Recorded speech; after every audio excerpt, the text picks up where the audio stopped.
નમસ્કાર મિત્રો. આજે ભારતમાં હવે જુદા જુદા આંદોલનોની શરૂઆત થઈ છે. જંતર મંતર ખાતે કોકરોચ જનતા પાર્ટીની સફળતા પૂરી થઈ અને તરત જ ભારતમાંથી અનામત હટાવો આંદોલનના સૂર શરૂ થઈ ગયા. જુદા જુદી જગ્યાએ દેખાવો શરૂ થયા છે. પરંતુ આજે આપણે ભારતના અન્ય પછાત વર્ગો માટે જે મંડળ પંચની ભલામણો અમલમાં આવી એના સંદર્ભમાં થોડીક ઐતિહાસિક તથ્યો સાથે વાત કરવી છે. કારણ કે 1989ની અંદર મંડળ પંચની ભલામણોનો અમલ થયો, પણ મંડળ પંચની ભલામણો કેમ સ્વીકારવામાં આવી? કારણ કે 1954માં ભારતની કેન્દ્ર સરકારે કાકા સાહેબ કાલેલકર પંચની રચના કરી હતી અને કાલેલકર પંચે કેટલીક જ્ઞાતિઓનો અન્ય પછાત જ્ઞાતિઓ તરીકે ઓળખી અને એના માટે કંઈક લાભો આપવાની ભલામણ કરી હતી, પરંતુ એમાં ઘણી બધી વિસંગતતા હોવાના કારણોસર એ ભલામણો જ્યાં હતી ત્યાં સ્થગિત રહી.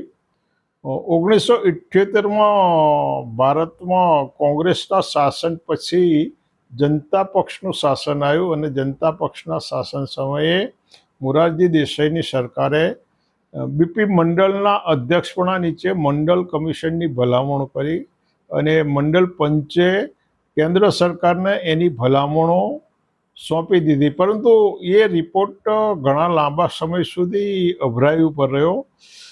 દરમિયાન રાજીવ ગાંધી ભારતના વડાપ્રધાન બન્યા અને રાજીવ ગાંધીના શાસનકાળ દરમિયાન બોફોર્સ તોપોમાં કંઈક કૌભાંડ થયું હોય એવા એ વખતના નાણામંત્રી વીપી સિંહના આક્ષેપો અને વીપી સિંહને એમનાથી અલગ પડી અને જનતા દળ નામનો અલગ રાજકીય પક્ષની રચના કરી. અને એ પછી નવેમ્બર 1989માં જે ચૂંટણી થઈ, લોકસભાની ચૂંટણી થઈ, એની અંદર જનતા દળને થોડી વધારે સીટો મળી, પરંતુ એ બહુમતીમાં નહોતો. કોઈ પણ પક્ષ બહુમતીમાં ન હોવાથી ભારતીય જનતા પક્ષના ટેકાથી વીપી સિંહની સરકાર બની. પણ વીપી સિંહની સરકાર બને એ પહેલાં વડાપ્રધાન પદના જનતા દળમાં બે દાવેદારો હતા. એક દાવેદાર હતા વીપી સિંહ અને બીજા દાવેદાર હતા ચૌધરી દેવીલાલ. ખરેખર ચૌધરી દેવીલાલનું પત્તું ભારે હતું, પરંતુ ચાલબાજીમાં દેવીલાલ થોડા કાચા પડ્યા. જે દિવસે એમના હાઈકમાન્ડની મિટિંગ મળી એ દિવસે ઔપચારિક રીતે દેવીલાલને એમ કહેવામાં આવ્યું કે આપ પીએમ બનો. એટલે એના વળતા જવાબમાં દેવીલાલે વીપી સિંહને એમ કહ્યું કે નહીં, આપ બનો, અને વીપી સિંહે આ સ્વીકારી લીધું. એટલે એક આખું આયોજન સાથે દેવીલાલની વિકેટ ગબડાવવામાં આવી. દેવીલાલના વડાપ્રધાન બનતા અટકાવવામાં આવ્યા અને વીપી સિંહ વડાપ્રધાન બન્યા અને દેવીલાલને નાયબ વડાપ્રધાન તરીકે એમને કુશી ખાતું આપવામાં આવ્યું. બસ આ બેની વચ્ચે વીપી સિંહ સરકારમાં ગજગ્રાહ ચાલતો હતો, સત્તાની સાઠમારી ચાલતી હતી.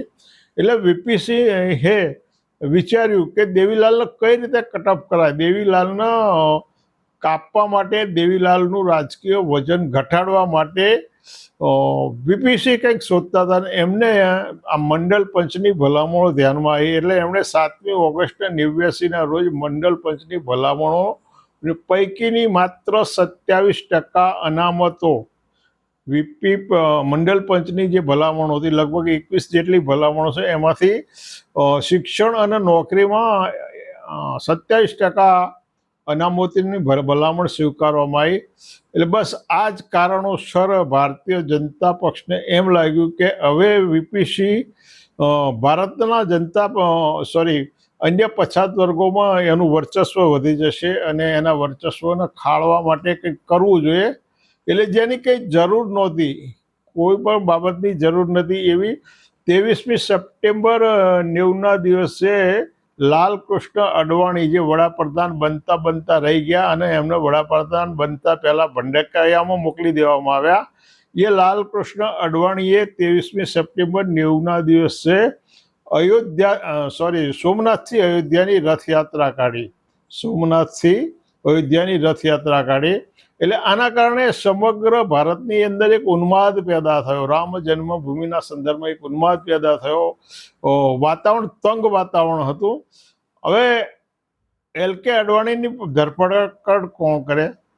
પરંતુ બિહારની અંદર લાલુ પ્રસાદ યાદવ આ સમગ્ર ભારતમાં એક એવું વ્યક્તિત્વ છે કે જેણે મનુવાદી લોકો સાથે, મનુવાદી પક્ષ સાથે એમના અસ્તિત્વના ભોગે પણ સમાધાન નથી કર્યું, એમની સાથે રાજકીય જોડાણ નથી કર્યું. લાલુ પ્રસાદ યાદવે 23મી ઓક્ટોબર 1990ના રોજ સમસ્તીપુરમાં, બિહારના સમસ્તીપુરમાં લાલકૃષ્ણ અડવાણીની ધરપકડ કરી. લાલકૃષ્ણ અડવાણીની ધરપકડ કરી, પરંતુ એમને ખૂબ આદર સાથે, સન્માન સાથે એમને જ્યાં રાખવામાં આવ્યા ત્યાં આગળ લાલુ પ્રસાદ યાદવે વ્યક્તિગત ફોન કર્યા, એમને વ્યક્તિગત સુવિધાઓ આપવામાં આવી અને ખૂબ સન્માન સાથે એમને રાખવામાં આવ્યા. જોકે એ પછી એમને છોડી દેવામાં આવ્યા. પરંતુ લાલકૃષ્ણ અડવાણી ધરપકડ થઈ એ જ દિવસે ભારતીય જનતા પક્ષે વીપીસી સરકારના આપેલું સમર્થન, વીપીસી સરકારના આપેલો ટેકો પાછો ખેંચી લીધો. એટલે વીપીસીની સરકાર, એની પાસે પહેલેથી જ બહુમતી હતી નહીં. કોંગ્રેસ અલગ હતી, ભારતીય જનતા પક્ષનો ટેકો હતો. ભારતીય જનતા પક્ષ અને જનતા દળે મળીને આ સરકાર બનાવી હતી. એટલે આ સરકારનું અધપતન નક્કી હતું. પરંતુ વિશ્વાસનો મત મેળવવો જરૂરી હતો. એટલે 7મી નવેમ્બર 90ના રોજ ભારતની લોકસભામાં પૂરા 11 કલાક કરતાં વધારે ચર્ચાઓ ચાલી અને વીપીસી વિશ્વાસનો મત ના જીતી શક્યા. આ સરકારનું પતન થયું, વીપીસી સરકારનું પતન થયું. એટલે આ પતન થયું ને એ સમયે જે રાજકીય પક્ષો હતા, તો એ રાજકીય પક્ષોની કેવી સ્થિતિ હતી એ પણ સમજવા જેવી છે. કોંગ્રેસના 195 લોકસભામાં સભ્યો હતા. એમાંથી એક સભ્ય અલિપ્ત રહ્યો, ગેરહાજર રહ્યા. 193 વિરોધમાં હતા. જનતા દળના 115 હતા.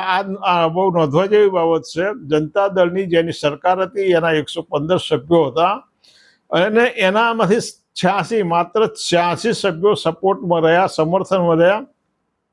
અને જે સરકાર, જેની સરકાર હતી એના જ 30 સંસદ સભ્યો વિરુદ્ધમાં ગયા, વીપીસીની વિરુદ્ધમાં ગયા. એટલે તમે વિચારો, આ 30 સંસદ સભ્યો કોણ હશે?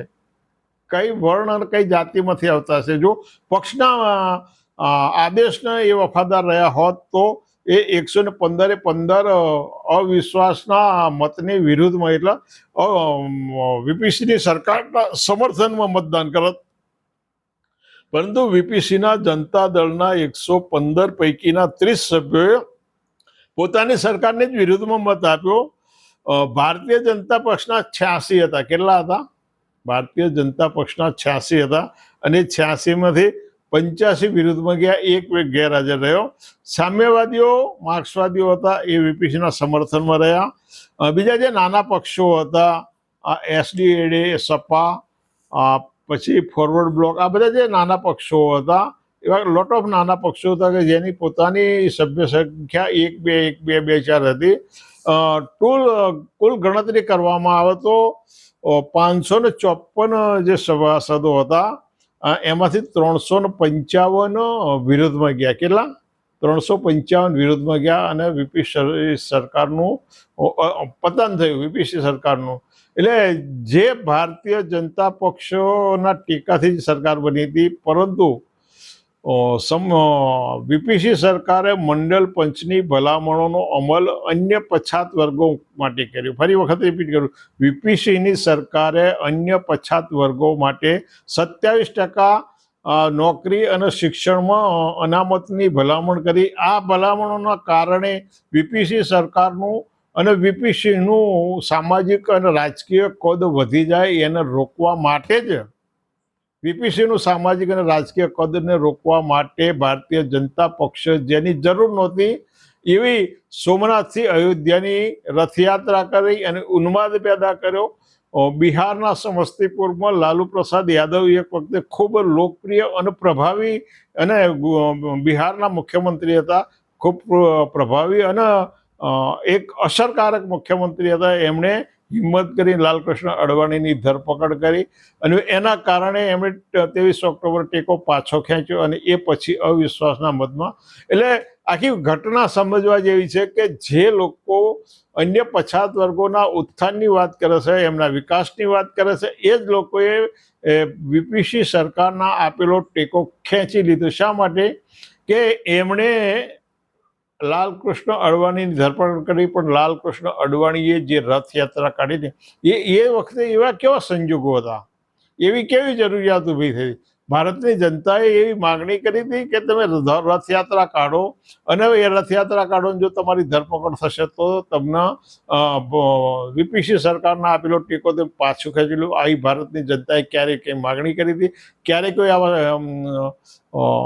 આંદોલનો થયા હતા કે તમારે રથયાત્રા કાઢવી જોઈએ, તમારે હિન્દુત્વના માહોલ જમાવવા માટે? પરંતુ વીપીસિંહનું રાજકીય અને સામાજિક કદ વધતું અટકાવવા માટે મંડળની સામે એમણે કોમંડળનો ઉપયોગ કરી અને એક બહુ સારી સરકાર ચાલતી હતી અને મંડળ પંચની, જો કે પછી કેટલીક કાનૂની આંટીઘૂંટીઓ પછી 1993થી બહુ વ્યવસ્થિત રીતે મંડળ પંચની 27% અનામતો અમલમાં. એટલે મિત્રો, આ એક ઐતિહાસિક હકીકત ઘણા બધા લોકોના જાણમાં નથી. ઘણા બધા લોકોના આખો કાવા દાવાનો અને મંડળ પંચની ભલામણોનો અમલ કેમ કરવામાં આવ્યો? અન્ય પછાત વર્ગો માટે વીપીસિંહને એટલો બધો લાગણી હતી, પ્રેમ હતો? ના, એવું નહોતું. વીપીસિંહને એવી કોઈ લાગણી નથી, પ્રેમ નહોતો. માત્ર ને માત્ર દેવીલાલનો વર્ચસ્વ કાપવાનું હતું, દેવીલાલની જે અંદરો અંદર સત્તાની ખેંચવાન હતી અને એમાંથી પોતાનું રાજકીય પ્રભુત્વ સ્થાપવા માટે દેવીલાલ અને વીપીસિંહની લડાઈમાં